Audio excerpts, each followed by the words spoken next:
America સાથે ભારત સરકારે કરેલી ટ્રેડ ડીલ બાદ વધુ એક ડીલ અમેરિકાની કંપની સાથે ગુજરાત સરકારે કરી છે। વાત છે ઇલોન મસ્કની કંપનીની। મસ્કની સ્પેસએક્સની સબસિડરી કંપની સ્ટારલિંક અને ગુજરાત સરકાર વચ્ચે કરાર થયો।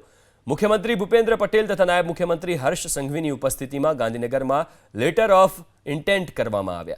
આ કરારથી નેટવર્કની સમસ્યા ધરાવતા વિસ્તારોમાં હાઈ સ્પીડ સેટેલાઇટ આધારિત ઇન્ટરનેટ કનેક્ટિવિટી ઉપલબ્ધ કરાવવામાં આવશે। કોમન સર્વિસ સેન્ટર્સ, ઈ-ગવર્નન્સ સુવિધાઓ, સરકારી શાળાઓ, પોર્ટ્સ, વન્યજીવ અભયારણ્યો સહિતના વિસ્તારોને ઇન્ટરનેટ સાથે જોડવાનું આયોજન છે। નર્મદા અને દાહોદ સહિત રાજ્યના ટ્રાયબલ જિલ્લાઓમાં ડિજિટલ ઇન્ક્લુઝન માટે મહત્વપૂર્ણ પગલું આ બની રહેશે।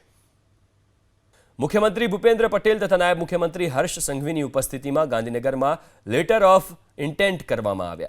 આ કરારથી નેટવર્કની સમસ્યા ધરાવતા વિસ્તારોમાં હાઈ સ્પીડ સેટેલાઇટ આધારિત ઇન્ટરનેટ કનેક્ટિવિટી ઉપલબ્ધ કરાવવામાં આવશે। કોમન સર્વિસ સેન્ટર્સ, ઈ-ગવર્નન્સ સુવિધાઓ, સરકારી શાળાઓ, પોર્ટ્સ, વન્યજીવ અભયારણ્યો સહિતના વિસ્તારોને ઇન્ટરનેટ સાથે જોડવાનું આયોજન છે। નર્મદા અને દાહોદ સહિત રાજ્યના ટ્રાયબલ જિલ્લાઓમાં ડિજિટલ ઇન્ક્લુઝન માટે મહત્વપૂર્ણ પગલું આ બની રહેશે।